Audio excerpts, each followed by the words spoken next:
una producción original de Troop. Bienvenidos a Más Allá del Fitness. Yo soy Memo Silva, coach de fitness, salud y nutrición con más de 6 años en esta industria.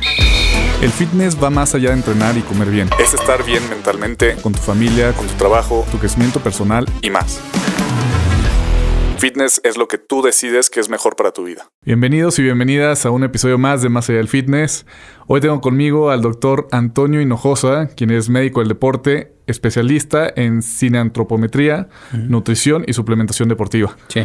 El día de hoy hablaremos de un tema que está muy de moda, creo que principalmente en Estados Unidos. Yo no lo he escuchado tanto aquí en México, pero lo he visto mucho del otro lado. Y este tema es el tema de la terapia de reemplazo de testosterona. Y pues he escuchado que prácticamente los que lo recomiendan se han sentido mejor que nunca y que prácticamente dicen que todos después de los 40 deberíamos de hacerlo.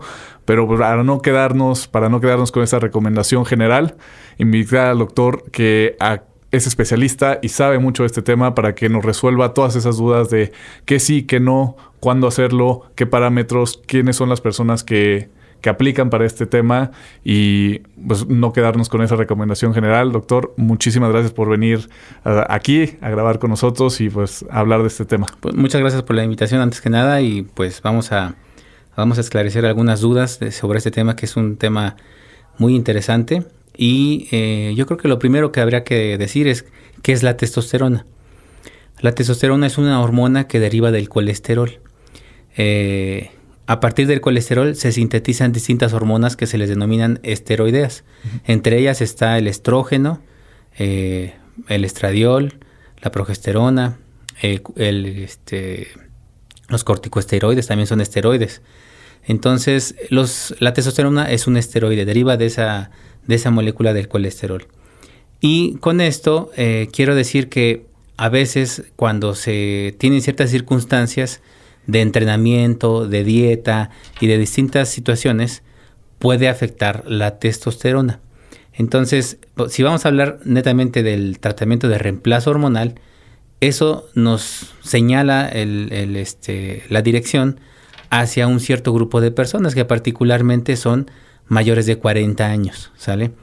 En ese sentido, existe también el uso de esta misma hormona, pero en personas más jóvenes, particularmente en deportistas o personas que quieren mejorar su estética corporal.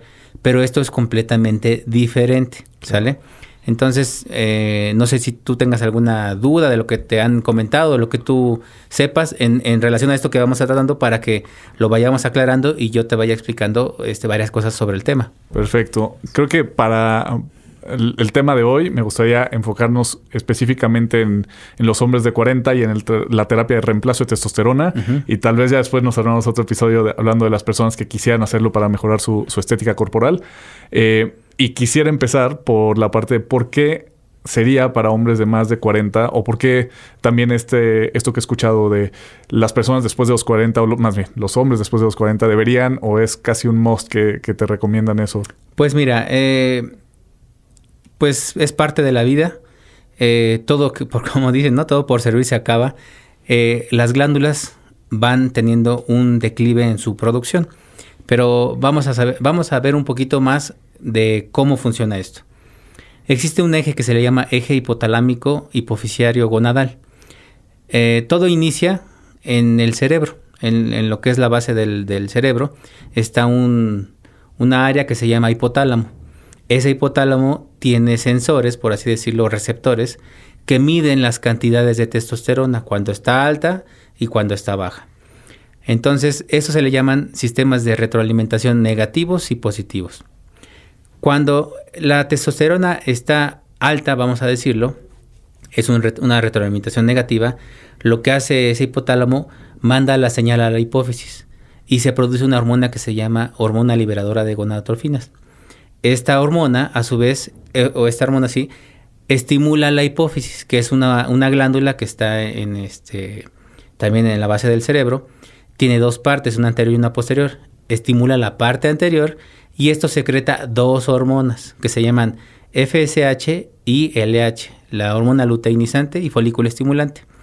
Y estas dos hormonas van a estimular a los testículos. La LH estimula unas células que se llaman células de de Leydig, que es la que produce la testosterona como tal. Y las otras, la FSH estimula otras células que se llaman de Sertoli. Estas van a tener la función de producir espermatozoides. Y entonces vamos a enfocarnos en la LH, que es la producción de testosterona. Se produce la testosterona, se produce, llega a un cierto nivel y entonces a ese nivel el hipotálamo manda la señal, deja de producir, ¿sale?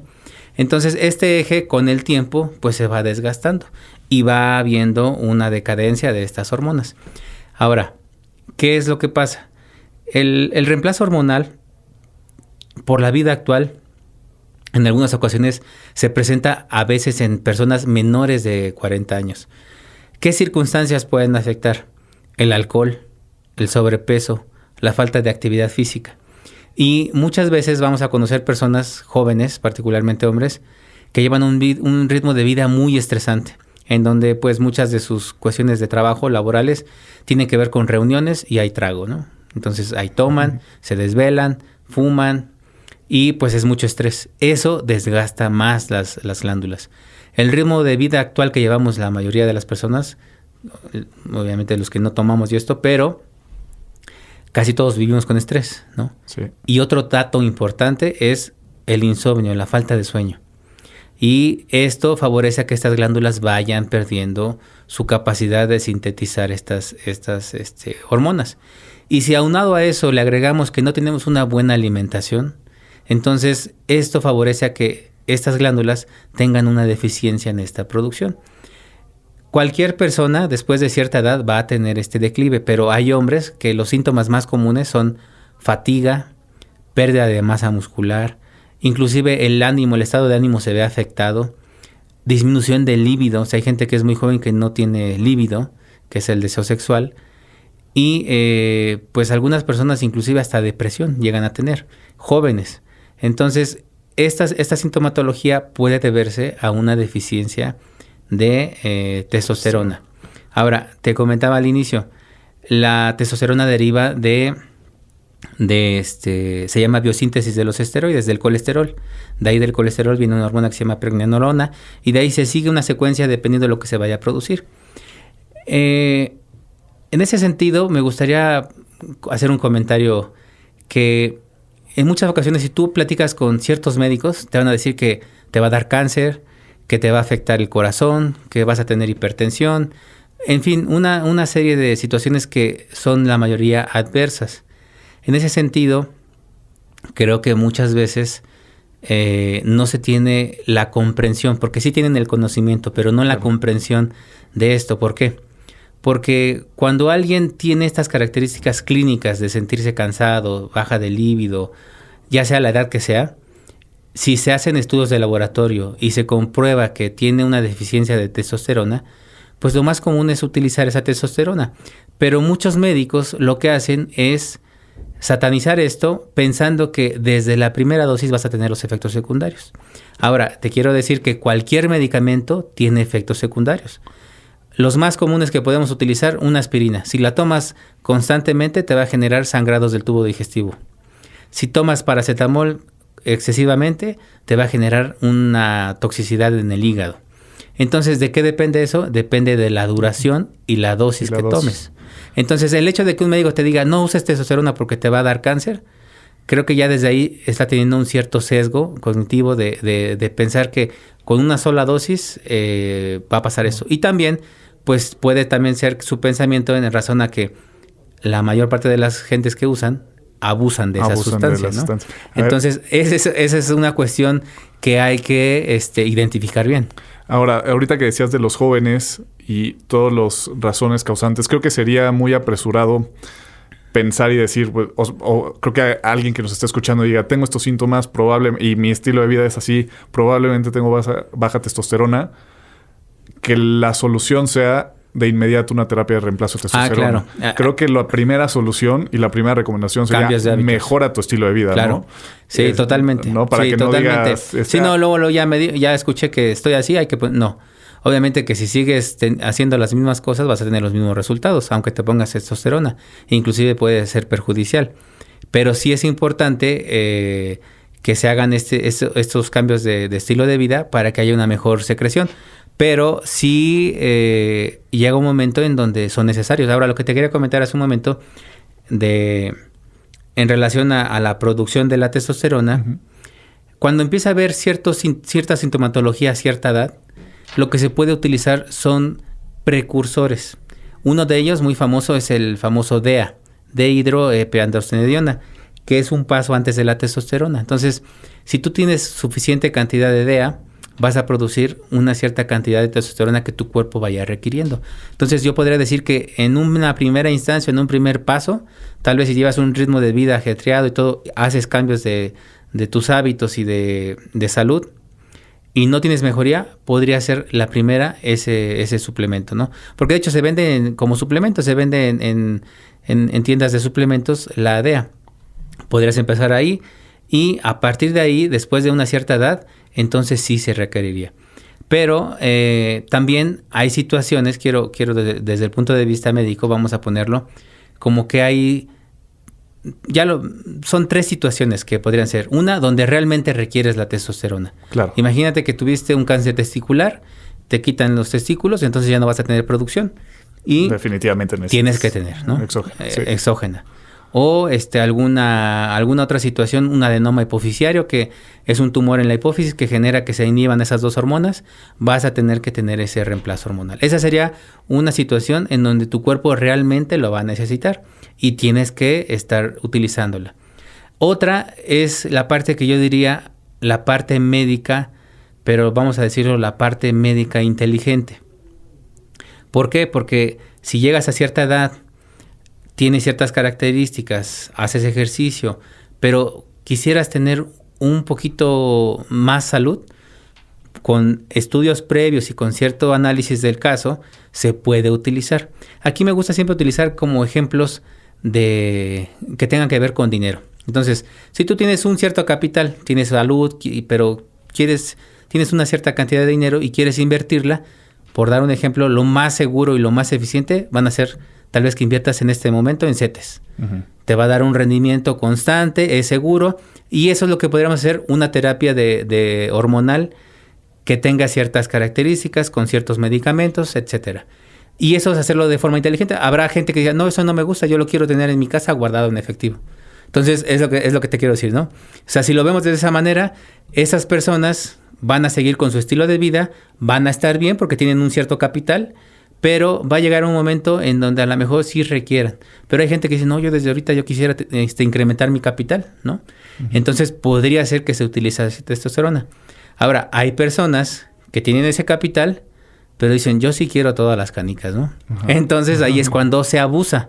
Claro. Y en ese abuso, independientemente de la edad, es donde vienen más problemas de salud, y es donde hay que tener cuidado, porque muchas sustancias, como todo, si te hacen sentir bien y ves mejoría, pues vas a querer más. Exactamente. Entonces, en ese sentido, realmente te podría decir que más dosis o más medicamentos sí puede generar más masa muscular, más resistencia, más cosas, pero obviamente los efectos secundarios son mayores. Entonces, si tú quieres invertir tu dinero en la bolsa, en algo de alto riesgo, donde te va a dar un rendimiento muy grande, pero el riesgo también es mayor. Pierdas todo. Exactamente. Entonces, esa parte del dinero como que hace que quede muy claro esta parte, ¿no? Ahorita que decías de que cualquier persona, o sea, dependiendo del nivel donde esté y con estudios previos podía hacerlo, pero ¿por qué es la recomendación de que específicamente como después de los 40? Y regresándome un pasito antes, también creo que la terapia, uno de los efectos negativos es que reduce tu conteo de espermas, ¿no? Entonces, si tú te quieres reproducir, y que tal vez eso sería una parte de por qué lo pondría después de los 40, digo, al menos de que quieras tener todavía hijos después de los 40, pero si quieres reproducirte y tener hijos, ¿sería una mejor opción o sería más inteligente no hacer la terapia, correcto? No necesariamente. ¿Por qué? Porque, nuevamente, decía un maestro, lo que mata no es el veneno, sino la cantidad. Entonces, si haces realmente un reemplazo con fines médicos, la dosis va a ser muy bajita, de tal manera que va a permitir que tu cuerpo tenga concentraciones fisiológicas cuando tenías 20 años, tal vez. Okay. Pero cuando tú te excedes en el uso, en la dosis, y lo haces durante periodos prolongados, sí vas a bloquear esa situación. Pero, pues, ahora sí que pues si tú sabes, quería poner un ejemplo, pero no, ya no me acuerdo bien. Si eres como, o sea, si eres como un mecánico, tienes que saber, si hiciste algo al carro, tienes que saber resolverlo, si eres un buen mecánico. Entonces, si eso, alguien está usando ese tipo de terapia, si de repente te dice, oye, quiero tener hijos y no he podido, bueno, haces estudios y en base a esos estudios determinas la hormona FSH, que es la que madura los espermatozoides. Si está baja, se utiliza un medicamento que favorece a que eso pase otra vez nuevamente y haces ajustes en la dosis de testosterona. O sea, todo puede ser controlado cuando es algo que está siendo como algo médico, pero cuando ya son abusos, el eje hormonal se puede inhibir totalmente. Inclusive hay gente que puede tener azoospermia, que ya no tiene espermatozoides. Y eso sí ya está muy complicado, ¿no? Okay. Entonces todo dependerá. O sea, es aquí lo que te digo. El hecho de que la utilices no va a inhibir tus espermatozoides. Inclusive, en una primera etapa podría mejorarlos y podría hacer que a tu esposa, pareja o lo que sea, la puedas embarazar más fácil. Okay. Entonces, va a depender del tiempo que tú lo vayas usando y obviamente tiene que haber una comunicación con el especialista que lo esté realizando, porque si dices, quiero tener nuevamente hijos, entonces se hacen estudios y se vuelve a ver todo eso, se ajusta la dosis, se dan otros medicamentos, otras circunstancias y eso puede hacer que mejore. Ok. Y antes de meternos como a cuáles son los niveles correctos, una de las razones por las que quería hablar de este tema es porque suena muy bueno y quiero saber si es verdad o no, pero suena muy prometedor el pensar que pues después de cierta edad la producción natural de testosterona va disminuyendo y que si con unas dosis médicas la puedes mantener, pues que puedas alargar la vida un poco más y no solo tal vez la vida, tal vez, no sé si sí o no, pero la calidad de vida, ¿no? Y mantener ese vigor, esa energía, la masa muscular, que eso puede hacer que te mantengas independiente en tus últimos años. Entonces, ¿cuáles son los beneficios y cuáles son los efectos negativos que sí tiene la terapia? Bueno, mira, aquí quisiera hacer un paréntesis un poco en el sentido de que la medicina basada en evidencia es una medicina que a veces no es concluyente. Si tú ves artículos serios, ninguno te va a decir tanta dosis o tal medicamento va a curarte de tal. Siempre va a decir, hace falta más estudios porque no puede ser tan categórico. Pero, ¿qué es lo que pasa? Desde mi punto de vista, eso es una perspectiva personal. Cuando tienes los conocimientos de base sólidos y suficientes, y si tú puedes ayudar a un paciente a que tenga una mejor calidad de vida, creo que es válido utilizarlo. Claro. ¿Sale? Y utilizarlo de una manera adecuada y concientizar al paciente cuál va a ser la situación que debe manejar para que esa calidad de vida sea mucho mejor. Voy a poner un caso o un ejemplo burdo tal vez. Imaginemos que alguien de 50 años se quedó viudo, quiere rehacer su vida, utiliza sus tratamientos, mejora y obviamente su vida sexual va a cambiar mucho. ¿Y qué pasaría si esa persona, en lugar de tener una vida sexual saludable, se vuelve loco y se contagia de VIH? Entonces, ¿qué le sirvió haber tenido todo ese vigor y toda esa situación? Si va a haber situaciones de riesgo que van a ir de la mano en donde esa calidad de vida se va a ver afectada. Entonces, lo que puede ser bueno también puede llevarte de otra manera a un punto malo. Entonces, aquí yo diría que hay médicos que son, pues, vamos a decirlo, atrevidos en el sentido de no ser convencionales, de no decir, no, es que si usas eso te va a dar cáncer. No, o sea, si tú tienes conocimiento de la situación, vas a poder decir, este paciente sí lo puede utilizar, le va a funcionar así. Si pasa esto, yo sé que puedo corregirlo con esto. O sea, tienes que analizar completamente todo el caso y yo creo que el que una persona tenga una buena calidad de vida incluye desde su estado de ánimo, su masa muscular, su salud metabólica, su salud y su vida sexual también es importante en cualquier persona. Si tú puedes mejorar eso, creo que sí vale la pena. Pero, te repito, la parte contraria sería que alguien se sienta muy bien y entonces empiece el abuso. ¿Sí? Y empiece con el abuso. Y muy frecuentemente, ¿qué va a pasar? Va a decir, no, pero es que ese doctor nada más me va a decir que me meta esto, mejor me voy con el entrenador o con alguien más, me va a meter más y me voy a poner mucho mejor. ¿no? Me voy a sentir con más líbido, voy a tener más parejas o voy a hacer más cosas y ahí vienen esas situaciones. Entonces, y luego muchas veces cuando llega alguien a una cierta edad de este tipo, no todos, pero hay gente que a lo mejor diga, híjole, pues se me antoja irme, o se consigue una chica jovencita y se va a un rave y se toma unas tachas y le da un infarto, ¿no? Entonces, eso puede pasar. Entonces, eso ya es decisión de cada quien, ¿no? Pero pueden ser cosas que sean como secundarias, son situaciones de riesgo que pueden afectar, que a lo mejor, tal vez, no sé si las tenías en cuenta, pero podrían pasar. Fíjate que no lo tenía en cuenta y es como el cuento del señor que se le muere el caballo y dice, ¿es bueno o malo? Pues no sé, y de ahí viene una serie de cosas que siempre pues no sabemos, si viene algo bueno, pues de ahí viene algo malo, entonces... Ajá, exactamente. ¿No? ¿Cuáles son los niveles de testosterona? Aquí sí quiero que me clarifiques bien, porque hay dos formas de medirlo, ¿no? Como la testosterona total, la testosterona libre. ¿Y cuáles se miden en los laboratorios? ¿Cuáles deberían de ser los rangos? Bueno, mira, aquí podemos decir que hay 3 grandes niveles. La testosterona total, la libre y una globulina que es la fijadora de hormonas esteroideas o de esteroides de andrógenos. Entonces, esas tenemos que tenerlas en cuenta, pero no solamente eso, también hay que medir la LH y la FSH, porque si la FSH está baja y la testosterona también, entonces podremos pensar de alguna alteración importante en ese eje, porque no solamente es que la tengas baja.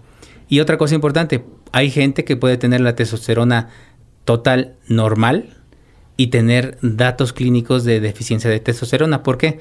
Porque la testosterona libre es la que es biológicamente activa. Entonces, esa es la que realmente, mucha gente luego cuando va a mi consulta me lleva testosterona total, pero no me lleva testosterona libre. La testosterona libre es la que puede ser la total normal y la libre puede estar baja. Y ahí es donde tú piensas que realmente esa persona sí requiere el tratamiento hormonal. Entonces, ese tipo de testosterona son las que hay que medir y tomar más en cuenta la testosterona libre, que esté normal. Porque si está baja, sí podemos tener esa alteración en todos los datos clínicos. Ahora, hay pacientes que pueden estar en rangos normales y tener sintomatología. Se les denomina con datos clínicos francos de deficiencia. Entonces, también es una cuestión de criterio. Es decir, si tiene los datos normales, pero clínicamente él representa que tiene hipogonadismo, ¿por qué no darle el tratamiento? Te voy a dar este sí es un caso. Es separado de esto, pero tiene mucha relación. Tenía un amigo que desafortunadamente falleció de cáncer y cuando empezó sus tratamientos, el oncólogo le dijo que pues tenía que llevar una alimentación y varias cosas. Yo le recomendé su alimentación, suplementos y dentro de ellos le recomendé silimarina, que es para el hígado. Y le dije, pero consúltalo con tu oncólogo.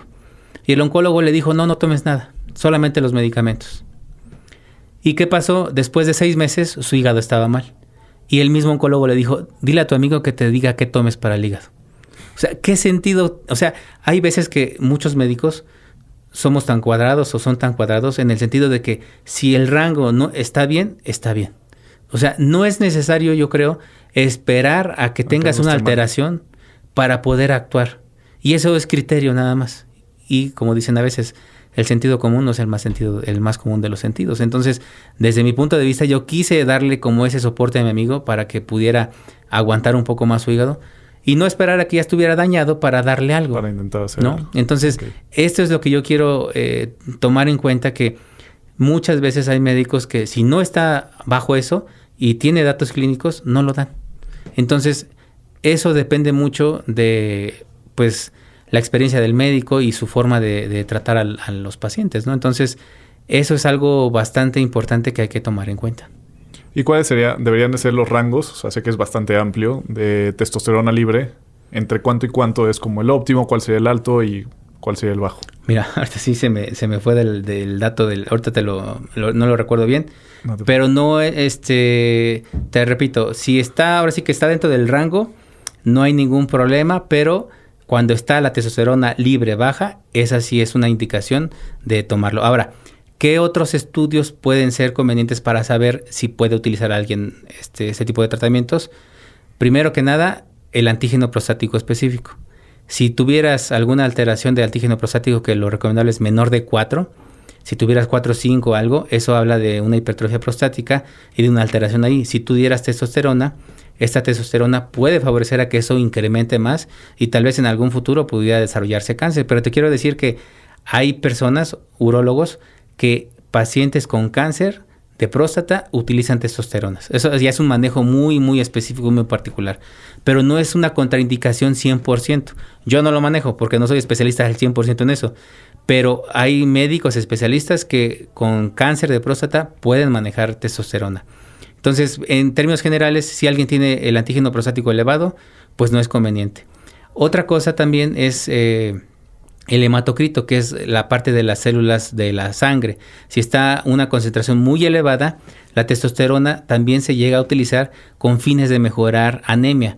Entonces, si tú haces eso, puedes incrementar el hematocrito y hacer que ese paciente tenga más sangre, glóbulos rojos, y poder generar algunas situaciones a nivel de sangre, como un trombo, por ejemplo. Otra situación que debes de cuidar también es el nivel de colesterol, cuando está muy, muy excesivo, ¿no? Hay gente que puede tener 200 de colesterol LDL, que es el colesterol malo, y a lo mejor tiene 30 de colesterol HDL, que es el bueno, que debe ser mayor de 40. Entonces ahí es donde sí hay que tener ciertos cuidados para tratar de no perjudicar al paciente con esta situación. Porque en el colesterol, ¿qué es lo que pasa con la terapia? Aumenta el colesterol, por así decirlo, malo, y disminuye el malo. Es muy frecuente que los chicos que utilizan esteroides tengan esa situación. A pesar de que hacen mucho ejercicio, el colesterol HDL, que es el bueno, baja. Y la situación es que el colesterol HDL en el torrente circulatorio es como un imán del LDL. Entonces va absorbiéndolo. Y cuando hay muy poco y hay más LDL, este LDL se va a ir sedimentando en las paredes de las glándulas, de las arterias, y eso va a favorecer a las placas de ateroma. Entonces, si tiene esta situación, tú vas a favorecer a que sea todavía más esta alteración en los lípidos. Y obviamente, si es alguien que fuma, que no hace ejercicio, que es hipertenso, pues le vas a perjudicar más que beneficiarlo, ¿no? Entonces tienes que hacer todo un análisis completo de a quién se lo vas a recomendar. Ok. ¿Y cuáles son las dosis recomendadas? Digo, sé que va a variar mucho a cada persona y los resultados que den, pero ¿cuáles son estas dosis que no tienen los efectos negativos que me mencionabas, como de no matar tu producción natural? Pues mira, en ese sentido, casi todos los esteroides, las testosteronas que existen en el mercado, hay distintos ésteres, se les llaman cipionato, neantato, propionato, y el que más se utiliza con esta terapia se llama... ¿El cipionato? No, es un decanoato de testosterona. Es un medicamento, ¿se pueden decir marcas y eso? Sí. Se llama Nevido, es de la marca Bayer, es bastante costoso, pero es un medicamento que tiene una liberación prolongada. Para que te des una idea, si tú te aplicas ese medicamento, el efecto va a durar 3 meses. Entonces... Con una dosis. Wow. Pero son 4 mililitros, es 1 gramo de testosterona. Pero te puedes aplicar ese gramo porque se va a ir liberando poco a poco y eso va a generar que tengas como una concentración constante de testosterona lo más cercana a la fisiológica. Los otros ésteres, por lo regular, tienen una vida media de 15 días. Entonces, si tú te inyectas cada 15 días, vas a tener un efecto, vamos a decirlo, médico, sin que afecte tu eje hormonal. Entonces, esa es la dosis que más o menos se utiliza. También se pueden utilizar geles de testosterona. Y hay también derivados de la testosterona. Aquí es un tema importante. Anteriormente en México existía un medicamento que se llamaba oxandrolona. Es el único medicamento aprobado por la FDA, derivado de los esteroides, que se utilizaba, de hecho también cualquier tipo de esteroide se puede utilizar, pero ese específicamente se llegaba a utilizar en pacientes quemados, pacientes posoperados, pacientes con VIH en estado terminal, pacientes con pérdida de peso que no mejoraba. Entonces, ese medicamento tiene los efectos de incremento de masa muscular, efectos de retención o balance nitrogenado positivo, sin los efectos secundarios de la testosterona. Aquí me gustaría hacer como esa parte. La testosterona tiene derivados y esos derivados tienen a su vez, vamos a decirlo, como 2 ramas. Una que es con efectos androgénicos y otra que es con más efectos anabólicos. No los quitas al 100%, pero es lo que ayuda más. Por darte un ejemplo, cuando ese medicamento existía, a mi mamá le iban a operar, le iban a hacer una histerectomía y ese medicamento se lo dio un mes antes. Entonces eso puede favorecer a que esta persona que lo consuma, su masa muscular incremente y después de una cirugía no se baje tanto de peso. Y obviamente después de la cirugía lo tomó. Y es por eso que esos medicamentos, la oxandrolona particularmente, se podía utilizar en pacientes posoperados, en pacientes quemados o en pacientes de cirugías muy grandes, porque tienen ese beneficio. O sea, no solamente es como este reemplazo. Si alguien de cierta edad va a tener una operación grande, se pueden utilizar estos medicamentos también para mejorar esta masa muscular, pero obviamente la dosis y la cantidad va a ir variando. Pero definitivamente, ¿qué pasa si le das solamente esto y no come adecuadamente? Pues nada va a servir. Imagínate que tienes los ingenieros y tienes los trabajadores de la construcción para hacer un edificio, pero no tienes material. Pues ¿qué vas a construir? No vas a construir absolutamente nada. Entonces es importante que de la mano de todo esto vaya una muy buena alimentación y obviamente si puede ir ejercicio y algún tipo de vitaminas o antioxidantes, pues sería mucho mejor. ¿Tú dirías que no tiene ningún sentido intentar hacer una terapia si no estás teniendo una buena alimentación, un buen entrenamiento, una buena recuperación, un buen sueño? Totalmente. No tiene ningún sentido. No vas a aprovechar los beneficios. No vas a tener los beneficios. Es como si tú me dijeras, quiero tomar clases de doctorado cuando no tienes ni la licenciatura, ¿no? O sea, a lo mejor sí puedes ir a la clase, vas a agarrar medio algo, pero si tienes toda la base previa, que es comer bien, tener buenos materiales de construcción, hacer ejercicio, eso se potencializa demasiado. Entonces es donde realmente vas a ver el beneficio, porque ¿de qué te digo? ¿De qué te sirve tomar clases de doctorado si no tienes ni la licenciatura? No vas a entender nada. Sí, nada. Entonces ese es el detalle con esto, que también a veces la gente que ve a gente muy fuerte en los gimnasios dice, pero yo no me quiero poner así, ¿no? Digo, si supieras que esos cuates se inyectan y es un rollo, es un pedo estar así, ¿no? Sí. Entonces, pero a veces la gente cree que utilizándolo se va a poner así. Y muchos se decepcionan porque dicen, es que yo ya me puse un ciclo de 2 y no mejoro. Pues sí, pues no mejoras tus hábitos. ¿Cómo vas a...? Sí, no es tampoco la píldora mágica. Sí, sin duda son bastante buenos, pero no, si no haces el trabajo no van a funcionar. Igual, de la misma manera, aquí, por ejemplo, yo sí, en ese sentido, los deportistas que llegan a descubrir que han usado dopaje, de todo lo que hacen, ese extra en esas personas que son extraordinarias es lo que hace que sean centésimas de segundos lo que hagan que ganan, ¿no? Y mucha gente cree, es que se dopó, ya como que hizo todo mal, ¿no? O sea, hay gente que pues sí, no está bien, pero aquí sí entran muchas cuestiones éticas. Por ejemplo, una de las causas más importantes del dopaje en el deporte es que haya igualdad de competencia. Entonces, por ejemplo, yo diría, si hay que haber esa igualdad, ¿por qué no hay las mismas bicicletas para todos? El mismo vestuario, lo mismo todo, porque obviamente un país de tercermundista, un primer mundo, va a tener un mundo de diferencia y es aprovechar sus recursos simplemente.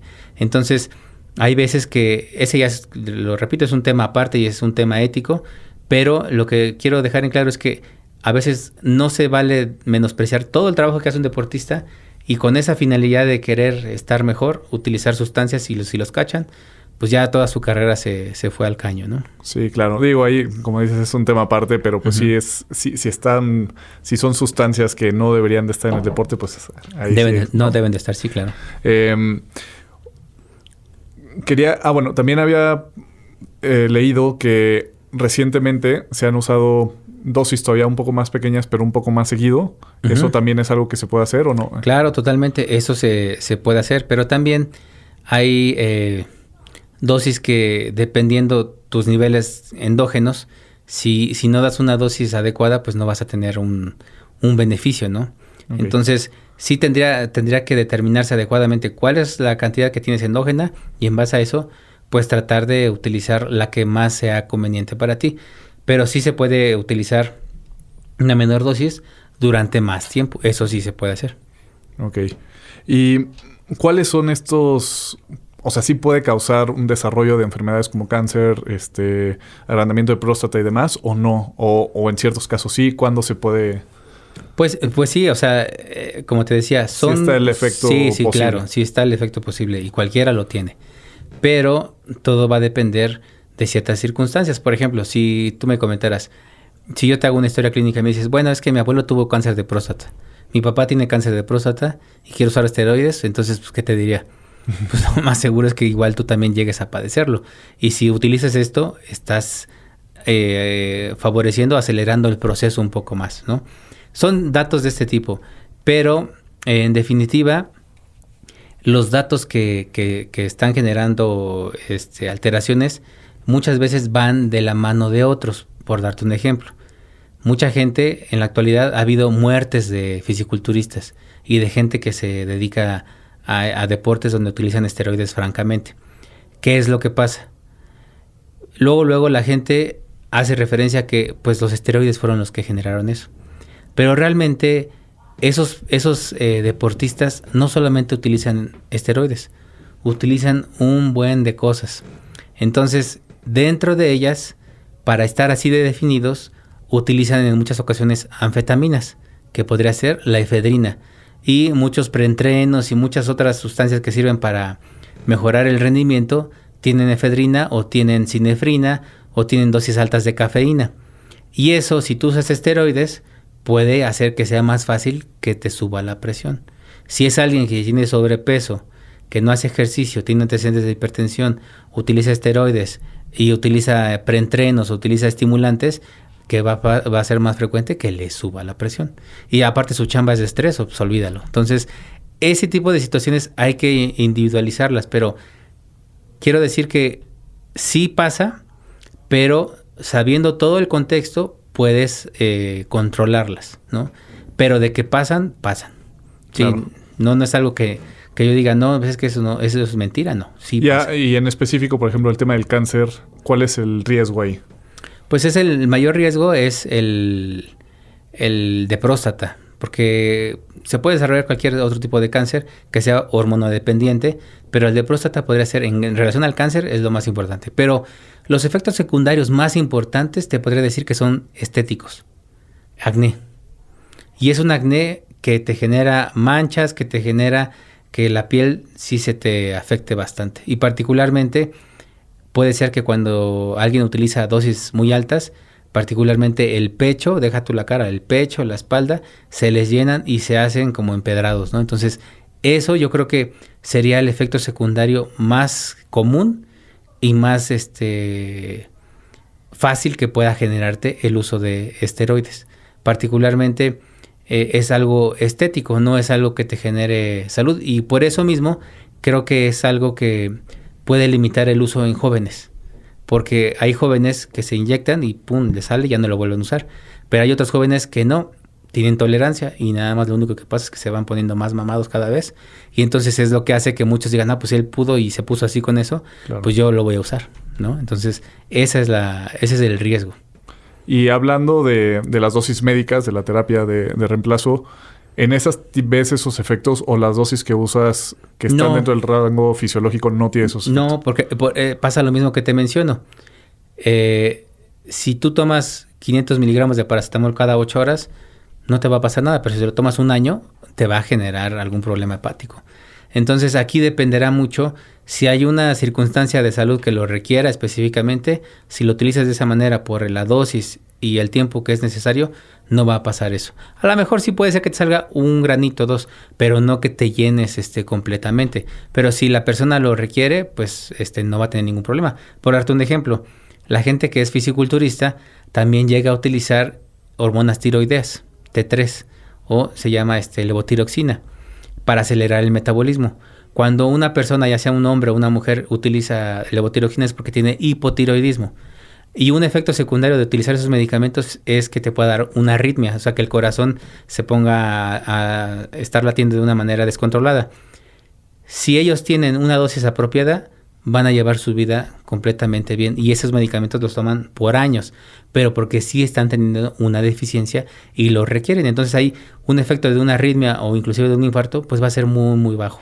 Entonces es exactamente lo mismo. Si tu cuerpo lo requiere y lo estás utilizando a la dosis correcta, no va a haber, y la vía correcta, no va a haber ningún problema. Y en cuestión del tamaño de genitales o volumen de genitales, ¿eso también eso sí se disminuye con la terapia o tampoco pasa así? No, mira, la testosterona sí influye, pero en una etapa embrionaria o en una etapa de la niñez hay pulsos de testosterona, ya sea en la etapa embrionaria, en la niñez y en la adolescencia. Eso determina los caracteres sexuales secundarios, el vello facial, el corporal, el tamaño del pene, etcétera. Pero cuando llegan a utilizar dosis muy elevadas, el pene no va a cambiar de tamaño, pero sí puede cambiar los testículos. Pero te estoy hablando con dosis muy, muy elevadas, ¿no? Entonces, también aquí sí hay veces que hay pacientes que les mando su reemplazo y llevan un mes y me dicen, es que ¿sabes qué? Ya siento los testículos pequeños. Les digo, pues, mira, lo que te mandé es una dosis terapéutica, no puede generar eso. O sea, no hay forma en que con esta dosis y teniendo una cierta deficiencia te genere que los testículos se hagan chicos. Pero mucha gente se puede sugestionar. Pero de que puede pasar, sí, pero repito, pasa con el exceso, con dosis altas durante mucho tiempo. Eso sí puede afectar, porque como dice una máxima en el cuerpo, órgano que no trabaja se atrofia. Entonces, claro, si no está produciendo el testículo espermatozoides ni testosterona, pues se va a ir haciendo pequeño, porque el cuerpo está recibiendo de forma exógena eso y deja de funcionar este eje hormonal. Entonces, genera muchas alteraciones. ¿Y las terapias médicas normalmente cuánto tiempo duran o por cuánto tiempo se usa? Y agregándole a eso estos beneficios que se ven en la terapia, o sea, de ahorita que tú me completes si algo me falta, pero que tengan más energía, mayor líbido. Al nivel cognitivo también mejoras, te mantienes más concentrado. Y también, por ejemplo, no sé si has sabido, pero por ejemplo Hitler utilizaba testosterona y eso hace que también los hombres tengan más arrojo, mayor toma de decisiones más difíciles. Entonces hay algunos casos en donde inclusive muchas de estas personas que tienen sitios de poder en donde tienen que tomar muchas decisiones y esto, llegan a tener luego escándalos sexuales porque su nivel de testosterona es muy alto. Uh-huh. Y eso genera que tengan muchas parejas o que estén ahí muy ansiosos en ese aspecto, ¿no? Pero mejoran en muchas circunstancias. Y estos beneficios solo se ven, o sea, mientras, ahorita me dices cuánto dura la terapia, pero cuando se deja de tomar, ¿se dejan de ver estos beneficios o cómo funciona? Sí, totalmente. Aquí, por ejemplo, dependiendo, pero podría ser que si tú haces una dosis adecuada, te puedas mantener cada determinado tiempo. Ahora también existen lo que le llaman las hormonas bioidénticas, que son los famosos pellet, que son unos, por así decirlo, unos tubitos que se ponen en la parte superior del glúteo. Y esos duran 6 meses o 5 meses y están secretando constantemente hormonas y cada 6-5 meses te los puedes estar poniendo. Obviamente con un estudio previo donde no haya contraindicaciones para su uso, pero los podrías estar utilizando. Obviamente si tú lo cortas vas a tener como un tiempo refractario donde vas a estar bien, pero después otra vez puedes irlo bajando. Entonces dependerá de muchas circunstancias. En el caso del hombre, probablemente el efecto que debemos de cuidar más es a nivel de próstata. Pero si de ahí en fuera próstata, colesterol están bien, no hay ningún problema. Ahora, otra cosa relacionada con esto. Cuando se usan este tipo de tratamientos y no se lleva un control adecuado con profesionales, lo que se hace con la dieta, ¿qué crees que incrementan el consumo demasiado? La proteína. La proteína. Y entonces, eso que va a generar que si tú ya llevas un rato usando esto y llevas un incremento de proteína en tu dieta, te va a generar una afectación renal.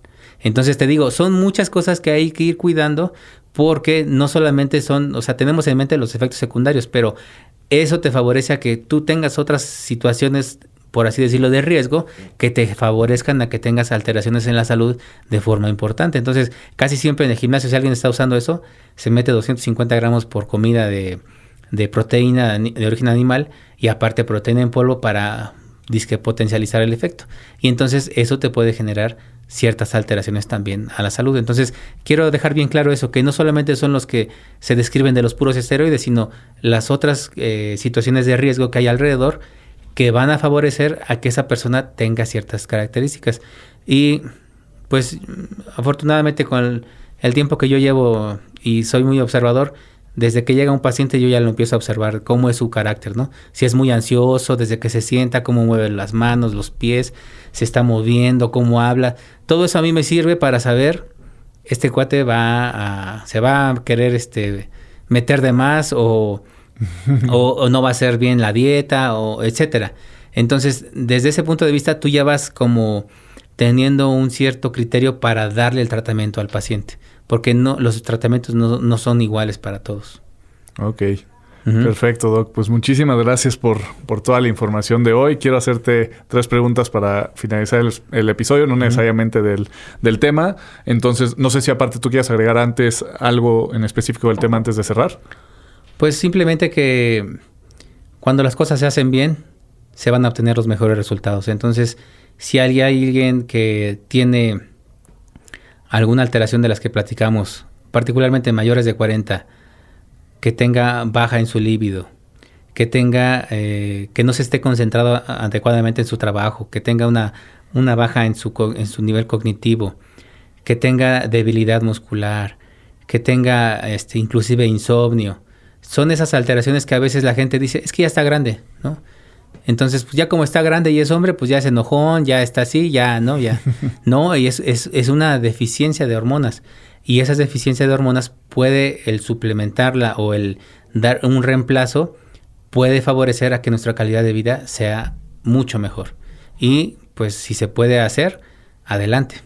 Sí, y de la mano de un profesional, claro que sí. Hay los más adecuados pues son, inclusive cualquier médico lo puede hacer, pero los especializados, en este caso yo soy médico del deporte, tengo mucha experiencia en eso, pero un endocrinólogo, un andrólogo o un médico internista, o hay médicos que se dedican a esta parte del tratamiento de hormonas, pues sería la mejor opción, pero que siempre sea de alguien profesional para que los riesgos que pueda haber pues sean los menos posibles.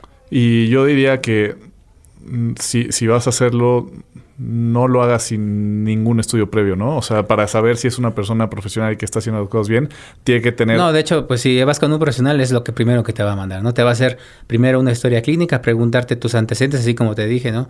Tu papá, alguna enfermedad o algo, te va a hacer estudios de laboratorio, va a preguntar tus hábitos y en base a eso, pues ya se toma una decisión porque tienes que tener un panorama lo más completo posible del paciente. Claro. Y un profesional siempre lo va a hacer. Claro, perfecto. Dime cómo ha cambiado tu forma de pensar desde que comenzaste a practicar, cómo hacer esto de medicina del deporte al día de hoy. ¿Cómo ha evolucionado? Pues yo creo que ha evolucionado en sentido de tener confianza. El hecho de tener confianza me ha permitido generar ciertos tipos de tratamientos, ciertas situaciones que sean siempre en favor del paciente. ¿Por qué? En la actualidad, los jóvenes que están estudiando distintas áreas de la salud siempre te van a decir, ¿y de qué artículo lo sacaste? Entonces, para todo quieren referencia. Las referencias son importantes, pero cuando yo estudié, hubo un tiempo en donde tomaba un curso, tomaba otro curso, y después de ir a distintos cursos me empezaba a dar cuenta que pues entendía cómo funcionaba la fisiología y todo esto, y en base a eso me empecé a atrever a hacer situaciones de, por ejemplo, darle ciertos suplementos a ciertas personas. Ahorita está muy en boga lo de utilizar magnesio, por ejemplo, pero yo ya tengo añísimos de utilizarlo porque analizando un artículo que revisé y un libro particularmente, empecé a ver que podría ser algo benéfico y empecé a utilizarlo, pero siempre, como te digo, con ese respaldo y esa base científica. El detalle es que en la actualidad todos quieren que el artículo diga, si quieres mejorar la masa muscular, come 5 gramos de esto, tanto de esto y tanta de testosterona. Y eso no lo va a ver, nunca, ¿no? Tienes que tomar esa decisión y lo que para mí ha cambiado es tenerme confianza y en base a esa confianza poder generar tratamientos, claro, siempre dentro de un marco teórico en donde no se arriesga la salud, porque esa es la parte interesante. O sea, imagínate todos los médicos que han inventado medicamentos o que han inventado técnicas quirúrgicas. Si se hubieran quedado solamente con lo que ellos sabían, jamás hubiera evolucionado lo que ha evolucionado la medicina. Entonces, cuando tú tienes confianza en lo que tú sabes es correcto y tienes esa audacia para poder decir, ¿y si hago esto? ¿Y si hago con esto y esto? Eso es lo que va a generar que tú tengas más conocimiento y puedas ir dando mejores servicios a tus pacientes. Y la otra cosa importante que es bueno es pues compartir estos conocimientos también, ¿no? Claro. No solamente quedártelos. dirías que sería como una mezcla de toda la ciencia y todo el conocimiento adquirido de diferentes estudios, pero después de eso, como no son concluyentes, pues agarrar ese grueso de estudios y aplicarlo, ¿no? Y ver resultados. Exactamente. Mira, te voy a decir, yo me dedico mucho a la parte de cambios estéticos de la composición corporal. Para mí, el estudiar la composición corporal, como estábamos hablando previo a que estuviéramos en esa charla, el que yo sepa cuánta masa ósea tiene alguien, me da mucha pauta para saber eso. Pero en la actualidad, por ejemplo, mucha gente tiene equipos de bioimpedancia que no son malos. Yo tengo los dos, yo hago los dos estudios de bioimpedancia y antropometría. Y en base a eso tengo una mejor toma de datos porque de decisiones. Tengo más datos de dónde filtrar para saber qué hacer. Entonces, es importante no quedarnos con la idea de que si voy a hacer algo, solamente estudie de eso. Yo empecé a estudiar de cosas de fitness, pero me empecé a meter en otras áreas, como por ejemplo el triatlón, el box, y ahí conocí a una nutrióloga muy famosa, que podemos decir que es de las mejores del mundo, que se llama Louise Burke, pero hace deportes de rendimiento. Y tiene una máxima que dice que el glucógeno muscular es el pilar de la nutrición deportiva, y yo diría que es para todo.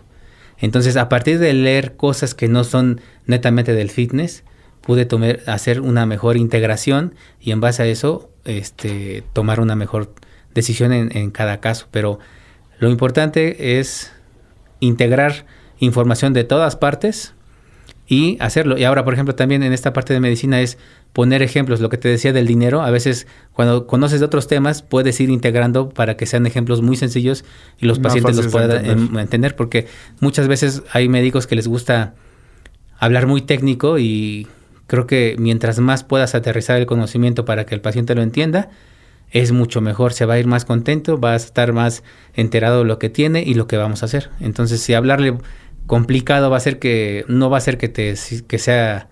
él piense que eres mejor. Simplemente va a decir, no sé, este güey nada más. Sí, ni le entendí nada, ¿no? Entonces, yo creo que lo más fácil es ser muy concreto y poner ejemplos simples. Sí, creo que muchos profesionales de la salud creen que mientras más técnicos sean, pues de cierta forma quieren presumir que saben mucho y dar a conocer su conocimiento, pero si no te están entendiendo, pues no estás logrando el objetivo, y ahí es donde debería de ser lo primordial.